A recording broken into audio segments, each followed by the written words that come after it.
Right. And that way they get more confidence.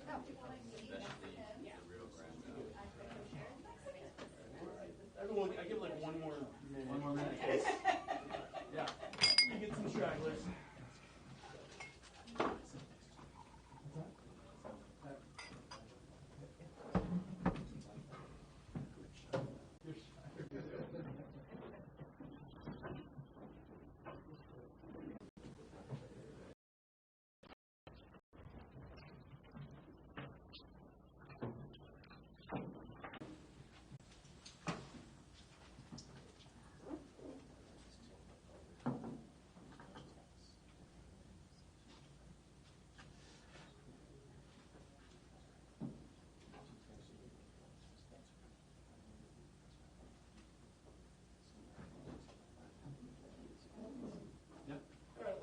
Thanks everyone. Dennis Ralter, Joint Office.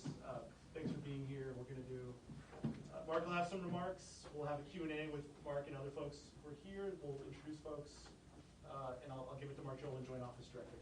Okay. Good morning. Thank you again for being here. I'm Mark Jolan. I'm the director. Oh, yeah, all right. Good morning. Thank you again for being here.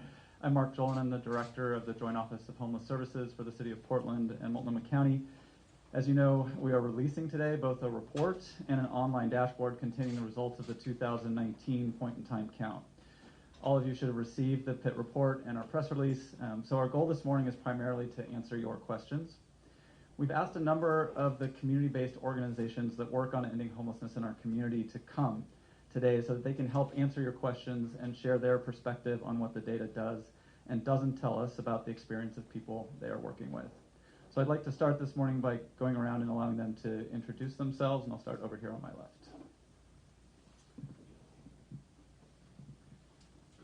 And Sean, maybe say a little bit about the organization you work for and the kind of work the organization does. So, great.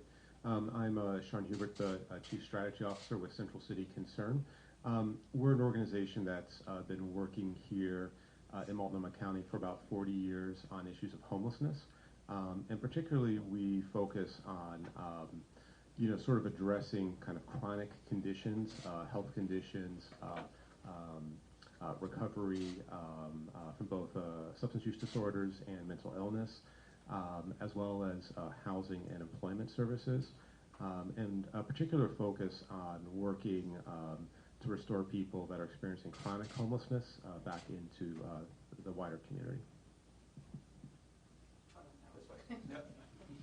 Good morning, everyone. My name is Edith Molina, and I'm the Executive Director of El Programa Hispano Católico. We're based out of Gresham, Oregon, but serve primarily Multnomah County, Washington County, and Clackamas County as well. El Programa Hispano has been around for over 37 years. We're one of the oldest and largest social service organizations serving primarily the Latinx community. We started our organization serving and outreaching to migrant farm workers. We continue to do that work, but now we've expanded to include housing services. So we do supportive housing, and as the report shows, Latinx community, how they experience homelessness is a little bit different than mainstream communities. And we also have one of the largest sexual assault, domestic violence, education, prevention, and intervention programs in the state. That's culture specific with our 24/7 crisis line in Spanish. And so look up, I mean, there's a lot, 37 years of El Programa Hispano doing work. It's a lot. Thank you. Hi, I'm Hillary Hauk with Human Solutions. We're an organization that's been around for just over 30 years, and we provide wraparound services, all focused on housing stability. We also develop and manage over 700 units of affordable housing.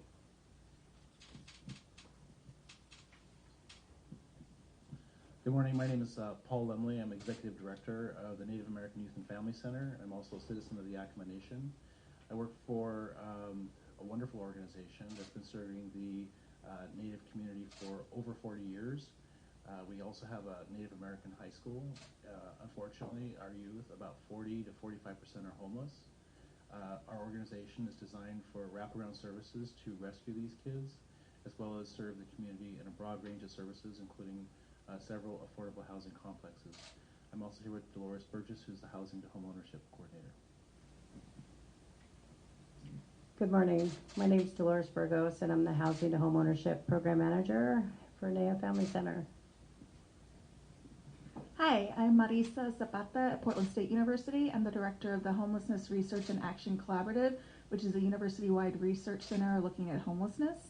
I should clarify that the center had not been named in time to take on the work to actually do the point-in-time count, and so that was done by another unit on our campus, the Regional Research Institute. They were not excited to come answer questions about point-in-time and asked me to do it instead. So, and I want to recognize that we had a couple of other organizations that had hoped to be able to be here this morning and weren't able to, but we'll make connections for media if they want to connect with those folks. So the point-in-time count is an enormous undertaking. It involves hundreds and hundreds of people. I want to start by appreciating the thousands of people experiencing homelessness who took the time to fill out the survey. There were more than 140 volunteers and 130 staff from 30 organizations who fanned out across Multnomah County for a week to ensure the best possible count of the unsheltered population. And I want to thank the more than 80 organizations that served as host survey sites. In addition to individuals, I want to recognize Portland State University, which conducted the count for us this year, and the Portland Housing Bureau's data team that was invaluable in helping us prepare the data for analysis. And finally, I want to thank the people in the Joint Office who worked hard on getting this data analyzed over the past months and incorporated into the report and the dashboard that you now have access to. So just a moment of context. What you see in this data is that despite the most extensive effort ever to find and survey everyone experiencing unsheltered and sheltered homelessness on a single night in January, the overall number of people counted did not go up. It went down about 3.9% and continues to be right around 4,000 people. We also saw a larger number of people counted without shelter, 2,037 people, with a growing share of those folks older, facing disabilities and longer periods of homelessness, and a growing share of those folks being people of color. Given the enormous pressure from our housing market and other institutional forces pushing tens of thousands of people to the brink of homelessness every year, the fact that the overall number has not gone up is a testament to the tremendous efforts of the organizations that make up our homeless response system.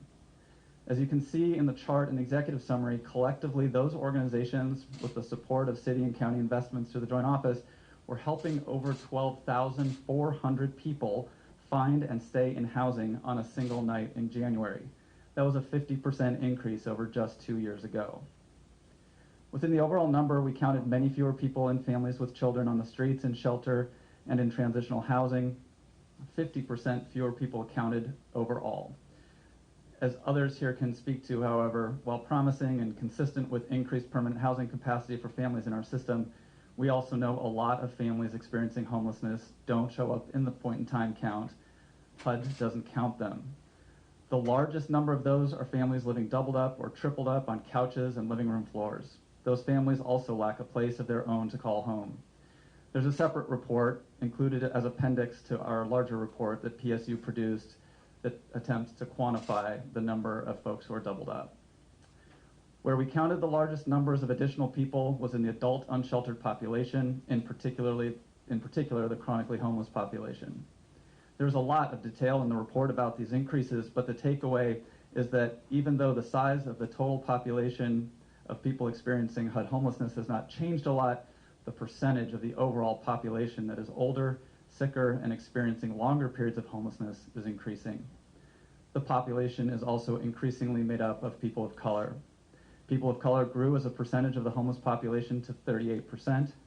And in this count, we see particularly significant increases in the number of adults and people who are chronically homeless. We have a number of people here from our culturally specific providers who can speak to how this data aligns with the experiences in their communities. I will stop there and open it up for questions. Thank you very much.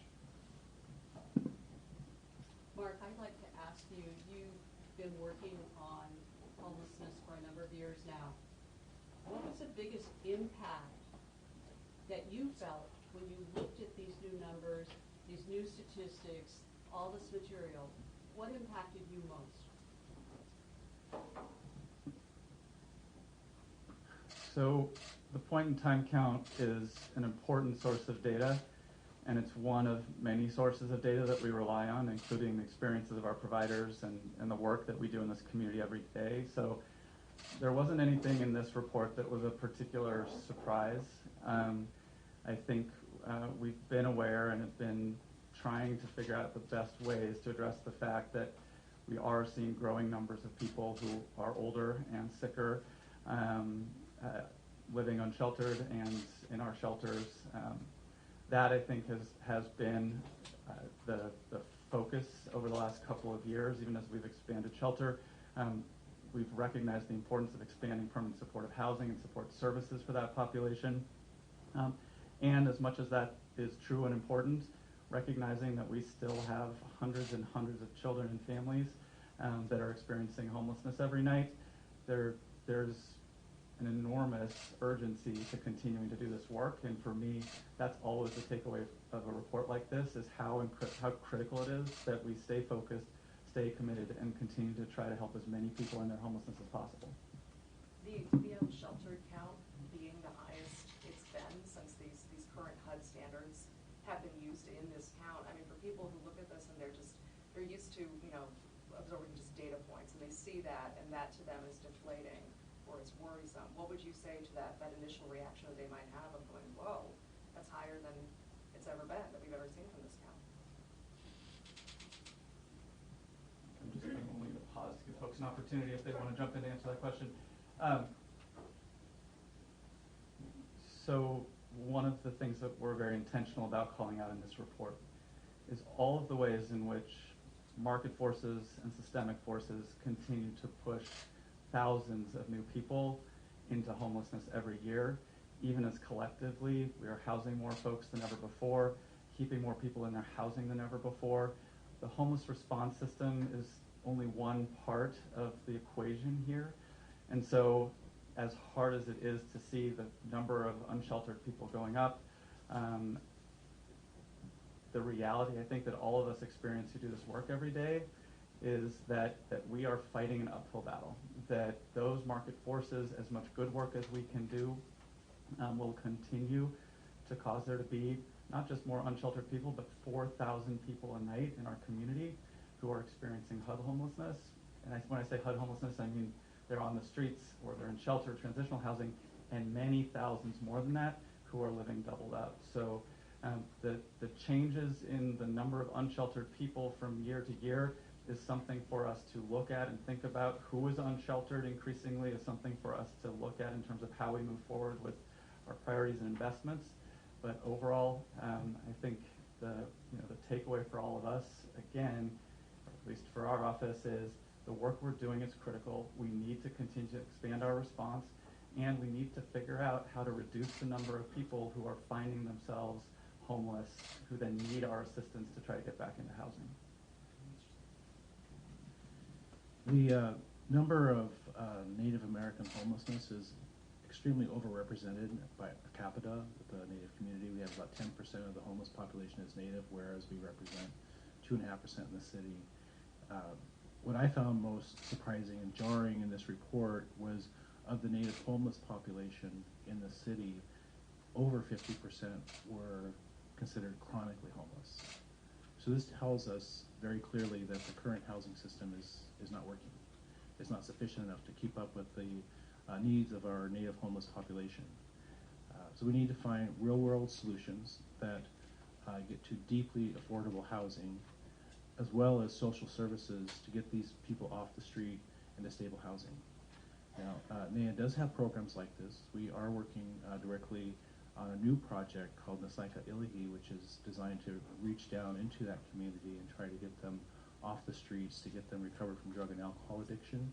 And we're very excited to partner with the city and the county and others to help us make these housing units deeply affordable. So you mentioned the increase in chronically homeless on the streets.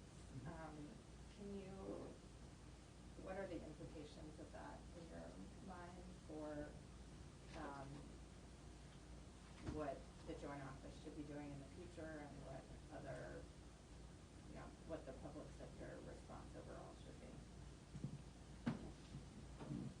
So the first thing to say, again, is that this is one set of data, and before we draw conclusions about what specific things we should do, we need to take this data back out to our community, back out to our community providers, talk through it.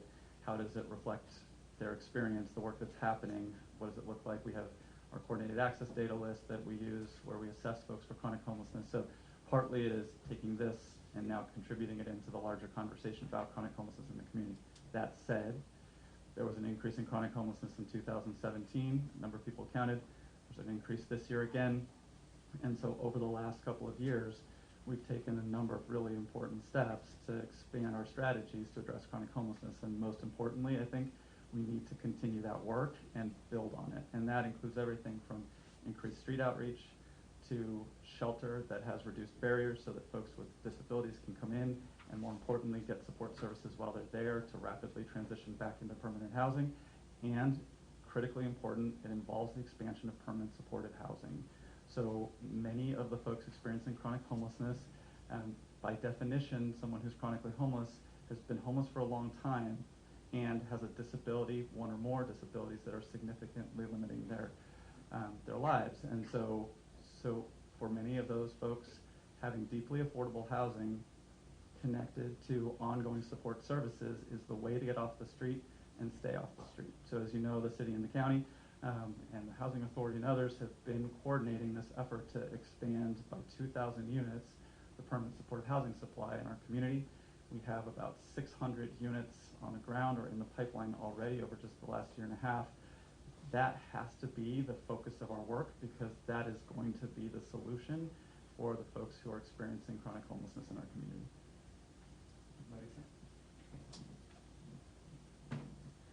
So I think I just want to reiterate what Mark was saying about trying not to use the point in time count to drive all of our decisions.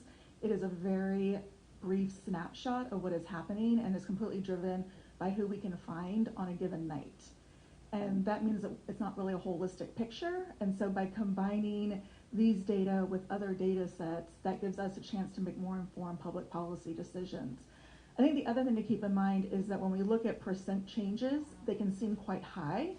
But when you actually look at, say, the number of people who were unsheltered from 2017 to 2019, it was 1,668 to 2,037. And obviously, any more number of people suffering that we've been able to find is more people. But when you're actually thinking about the number, I think that number sounds a little bit less overwhelming than when you look at 22% increase. And so I would just caution everyone to really look at the numbers and to think about what that means in overall strategy. Well, that kind of leads into a next question I have. Like, if you read down into the report on all of the various data points, it's unclear.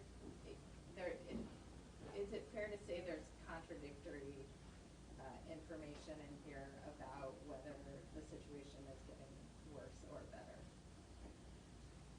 So, I mean, look, reading the whole report, is our situation in this county getting worse or better in terms of homelessness? Yeah, I don't think you can answer that based on a 2017-2019 comparison of the point in time count. It is literally who we managed to find, and that doesn't tell us if those were the same people, if those are new people, why they're homeless. It's not giving us a sense of who's receiving services, who's not receiving services. There are efforts to deduplicate the data, but without looking at other data sources and really trying to get at these inflow and outflow questions, I just really always caution using point in time to make those kind of generalized finding statements. So from your point of view, would you say it's getting worse or better? I don't know. That's my exciting academic Okay. certain answer. And can I add one more question to the mix and then I'll be done? Which is the other data point that you mentioned was the increase in first time homelessness. What do you draw from that, if anything? Or what does that tell you? So when we look at inflow into homelessness, that can come from a couple of different places. One is people who are becoming homeless for the first time. So they have not shown up in our homeless response system before. They haven't been in our shelters before. We haven't gotten them back into housing before. So they truly are new into the community of people experiencing homelessness. The other option is that folks are homeless today who we did try to help get into housing before, or were able to. They got into housing, they weren't able to keep their housing, and so they come back. And we were committed as a system, of course, to not just helping people get into housing, but stay there. So we're very mindful of rates of return to homelessness. So, you know, a piece of, for us, of that is understanding where our investments need to potentially go. But if we got a lot of new folks coming into homelessness, that's an indication of a prevention strategy, right? We don't want folks becoming homeless who haven't been homeless before. And then it also helps us just understand that we are continuing to see the fallout from the housing market, from the fact that people aren't able to earn enough in the market, in the job market right now, that people have very limited incomes who are on Social Security and long-term disability. That's not enough to keep paying the rent. So it's an indicator for us of the continued challenges that we're going to face in trying to respond to homelessness in this community with the tools that we have. I would say to your earlier question about is it getting better or worse, but we have always understood that the numbers that we're able to produce, for all of the reasons that Marisa was saying, really give us a kind of ballpark understanding of what's going on in the community. There are many reasons why the number might be somewhat higher and somewhat lower overall, but that's even more true as you get into subpopulations, right? So as you see in the report, and Edith may be able to speak to this, it appears that the Latinx number is down significantly. That is very likely to be a reduction in participation, not a change in what is happening in the community. So we're always extremely careful about being locked in on the very particulars of the numbers, and instead, you know, the fact that over multiple years we're not seeing the number shift much from 4,000, right? That's significant. That tells us that we don't know exactly what the margin of error is here, but it's certainly conceivable that had we not been making all these investments that we've been making, if we didn't have 12,400 plus people receiving active assistance to stay in their housing, that number would have been much higher than 4,000, right? So that I think is how we look at this data in terms of understanding both real values or absolute values and change over time. And what's included in that 12,000 number? So that is what kind of assistance? So that's everybody who is enrolled in, at that time, everybody who's enrolled in a either prevention program or a housing placement and retention program. So to not get too far into the weeds, but folks in prevention programs have not been in the homeless system in the past. They're facing eviction, they're facing the loss of their housing, and an organization has enrolled them and is typically providing some combination of financial assistance and case management support to help ensure that that household does not become homeless. On the housing placement and retention side, it is a household, a family, an individual who was experiencing homelessness, who received assistance to move into housing and is now continuing to receive some combination of financial assistance and or case management supports to ensure that they don't lose their housing. That's who we're talking about in that data point. So I want to let others jump in who may have.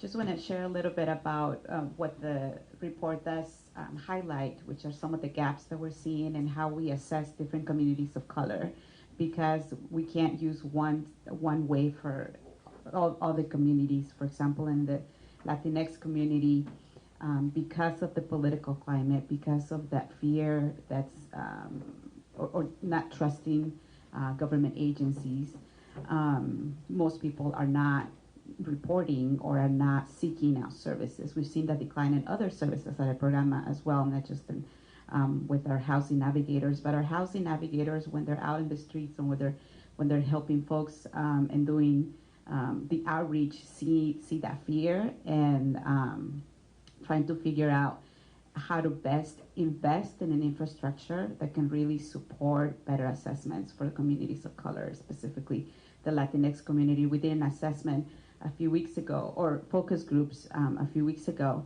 and it was very interesting to realize that even the term supportive housing, we couldn't find a term in Spanish that would really help people understand what that was. So it was almost like a concept that they just didn't understand. What do you mean supportive housing? It was just like, we don't understand that. So even just being able to speak in their language, in their terms, and not just in Spanish, there's native speakers, indigenous languages that are also not being captured. And so it kind of helps to look at the gaps that are missing and kind of understand how we can be more welcoming and supporting, and really trying to support the immigrant community who's right now facing a lot of anti-immigrant sentiments and attacks. And so just wanted to add a little bit about that.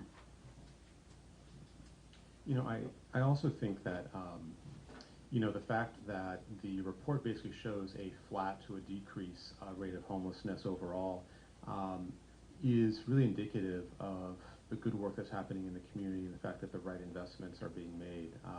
You know, I think Portland, despite having a lot of migration pressures and housing pressures on it, continues to have one of the lowest per capita rates of homelessness of major cities up and down the West Coast, and I think that's indicative of an overall good approach and good strategy.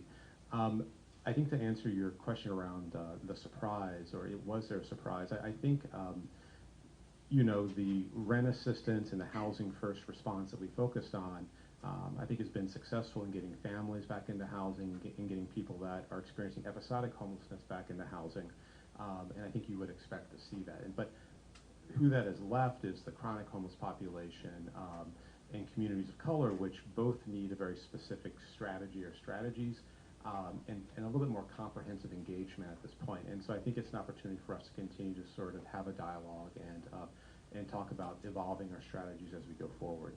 I also want to mention another point which I think is helpful to understand and think about is we also need to be having a larger policy conversation at the state. Oregon has one of the higher rates in the nation of untreated addiction and one of the lower rates in the nation of reimbursement for treatment. And those two things are not uncorrelated. And so there's also some wider conversations as a state that we need to be having to make sure that there are complementary mechanisms and abilities to sort of tackle this issue as we go forward.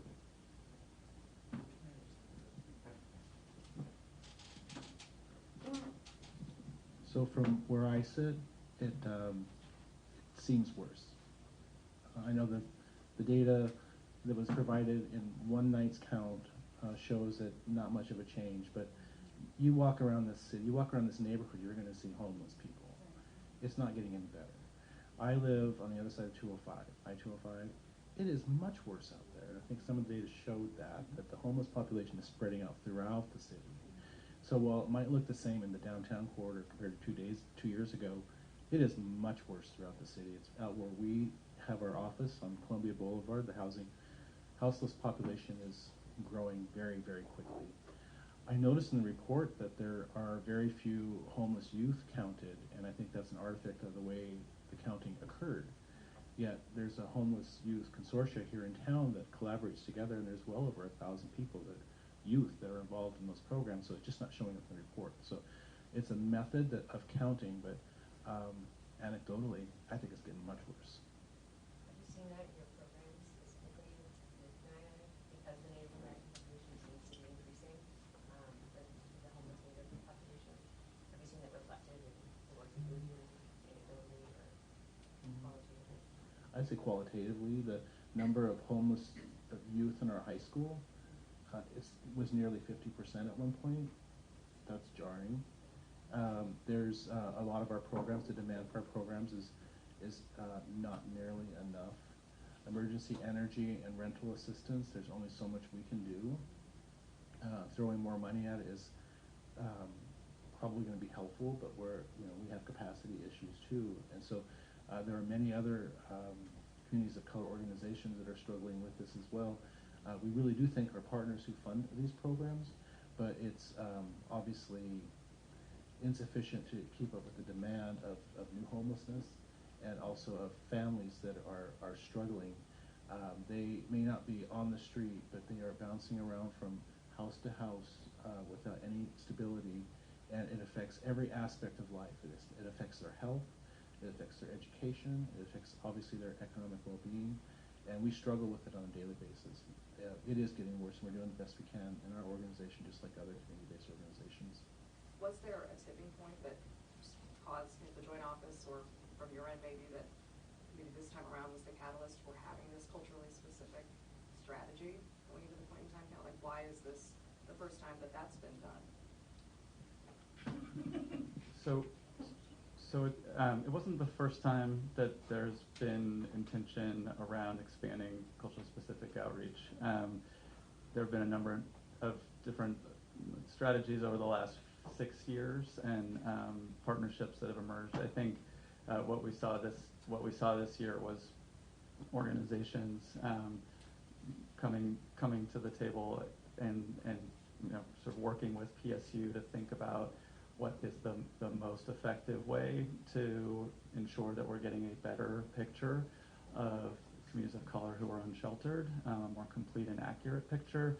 And so that really looked like outreach workers from the community going out and working with folks from their community to complete this form and go through that process successfully. So we just saw a significantly higher number of forms coming in from our culturally specific providers, in particular organizations serving the Native community and serving the African American community. So I think it's not so much that there wasn't effort made in the past, but this year's effort was much more effective. And still, I think we have to say that the point in time count undercounts generally, but is always particularly undercounting communities of color, even despite these increased efforts. And so I think we're very mindful about that, and it's one of the places we're having conversations about how does this data sort of reflect or not reflect the experience you're having in your community is most important, to Paul's point, right? So the data may show this, and the experience of a provider with the community may be that's not what our experience is right now, and we have to take that seriously and give real weight to that because of the limitations that we have with this data set. Hey Mark, what surprised you in this? In other words, when you look at the report, you've been doing this a lot of years, numbers are about the same.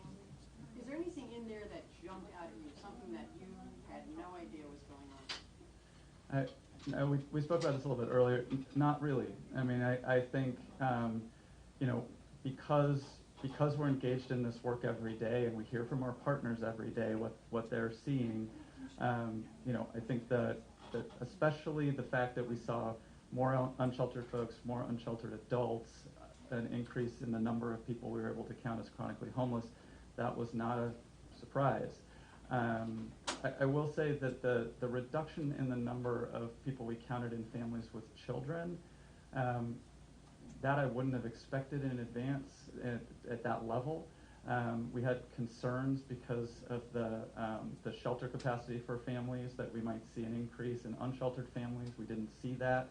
And it's been really important in this process talking with our family providers to kind of unpack, okay, this is how many people we counted, and it does look like it's down, but what's actually happening for families? And we're hearing very clearly a lot of families aren't counted in the pit who might meet the definition but weren't going to participate in the count. A lot of families are doubled up and still very much experiencing homelessness and housing crisis and need support. So, I think if we didn't have better information, the thought that family homelessness is down 50%, that would not resonate with what we've been hearing from our provider community. And sure enough, as we go and talk about it, that number is what it is, and we understand that this is a situation where our methodology and how we define homelessness is making a lot of families sort of invisible to the number. I have some questions about the shelter numbers. Yeah. My understanding is that the county has doubled its shelter capacity in recent years. Yep. And yet the number of people in the shelters went down from 2017. That suggests there were a lot of empty shelter beds on the night of the survey, while there were more people living outside the shelter. Yeah. So are there really empty shelter beds in the middle of January? So we have made a significant expansion, doubling of publicly funded shelter beds over the last 4 years. The significant majority in the expansion in bed numbers happened between 2015 and 2017. So if you go back and you look at the change in the number of people in shelter between 2015 and 17, you see a dramatic increase, and then you see a decrease between 17 and 19. So a number of things were going on in terms of the reduced sheltered count population. One important piece to keep in mind is that the sheltered count includes both emergency shelter beds, the way that we commonly think of them, and transitional housing units. And so about a half of the change is actually in a reduction of the number of people in transitional housing units. That doesn't mean that folks no longer had a housing option, they went to the street. We converted those beds into permanent housing beds, both rapid rehousing beds and permanent supportive housing beds, in particular for families. So you'll see in the report that while we've reduced the number of transitional housing beds, in particular for families, we've increased substantially over that same period of time the number of permanent housing options for people and families over the course of that time. So that's a part of the reduction. On the emergency shelter side, because between 17 and 19 we were coming out of the end of our family no turn-away shelter policy, we did have fewer families in shelter beds. That was a part of the reduction. And then on the single side, we went through the data. There are a number of places. So we had one project that is a shelter project that was under renovation, so those beds weren't available. We had fewer motel vouchers that happened to be being deployed at that time, and some small reductions based on capacity in winter shelter and things like that accounted for some of the reduction. And then there was a higher than we normally see vacancy rate in the shelter beds that we did have available. It's somewhere system-wide. It was somewhere apparently in the number of about 200. So and that was pretty spread across the systems. And those vacancy rates vary for a variety of reasons. It might be in one case because the weather was really mild. It might be in another case it just happened to be that 3 families that had been in that shelter all have moved and the new families hadn't come in yet. And so you can't make too much out of a point-in-time vacancy rate either. And when we go and look at vacancy rates over time, we see a pretty predictable and consistent level of vacancy that's tied mostly into inevitable turnover. You have vacancy rates in the housing market, even when the housing market is hot and full, right? Same thing with the shelter system. We have lots of demand for shelter. Our shelters are practically speaking full all the time. That doesn't mean that on any given night there aren't a few beds in each of our shelters as turnover happens. I'm just wondering, how many kinds of reports do you look at to get a really clear picture of what homelessness looks like, and how much is the city of Portland and Multnomah County spending right now on homelessness? So sources of data that we look at, we have, in terms of unmet need, so and a lot of what the point-in-time count tells us, right, is how much unmet need is there at a particular moment in time, and who has what level of unmet need. That kind of information we also get, for example, from what we call our coordinated access systems. So on the family side, any family that is imminently at risk of homelessness or is experiencing homelessness and is in need of housing supports goes through an intake process with 211 Info, which is our information referral organizational partner. And so we know at any given time, so most recently there were about 900 families on that, what we call queue, looking for housing support. So that's a measure of unmet need that we need to look at. On the permanent supportive housing side, on the single side, we also have a coordinated access list. We go out into the community through our partners, obviously, and assess individuals who are unsheltered or in shelter or doubled up for their level of vulnerability, their need for long-term, deeply affordable housing with support services. So we have a running list of all of the folks who've been assessed and who need that kind of housing, and we have more than 2,000 people on that list right now. So we look at that kind of data as additional context for unmet need. And then, frankly, we talk to our community partners. So our community partners, as we go into conversations about programming and investment, we're having conversations about where the largest need is in their community, what they would like to see based on what the request levels that they're getting. So that factors into it too.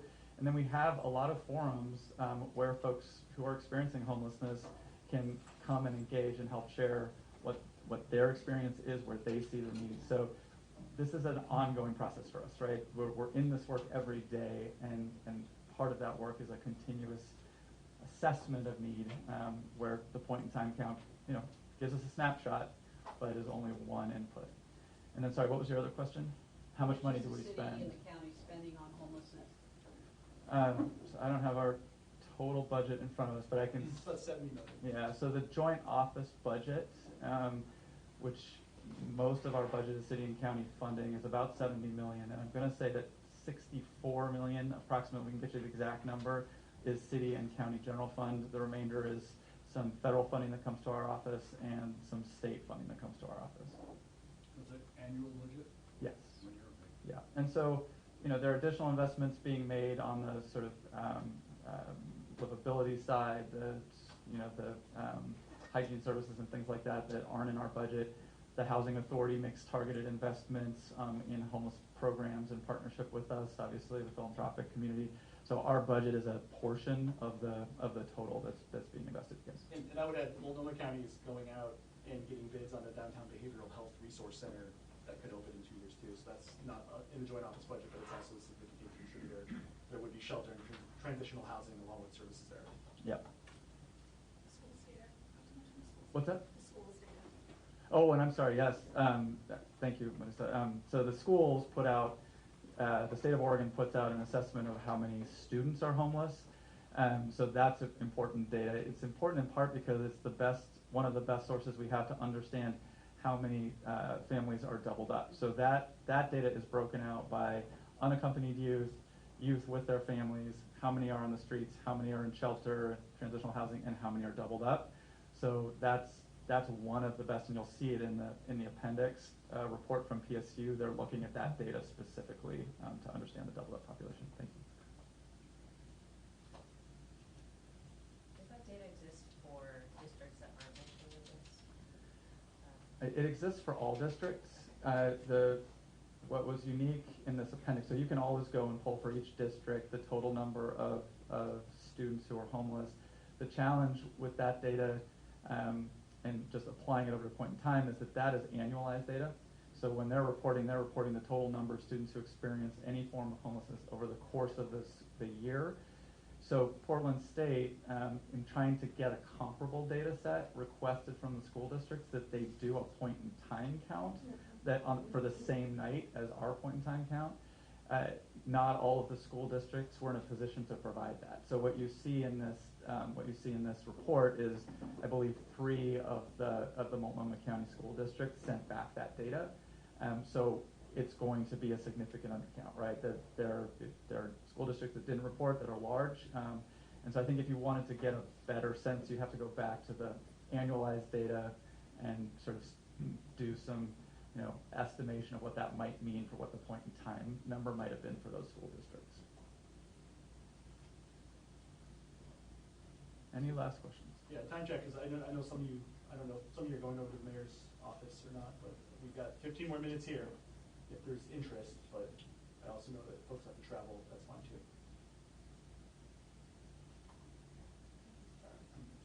All right, so I want to thank again our community partners who came, and can I volunteer you to stay around if anybody wants to ask specific questions? Everybody okay with that?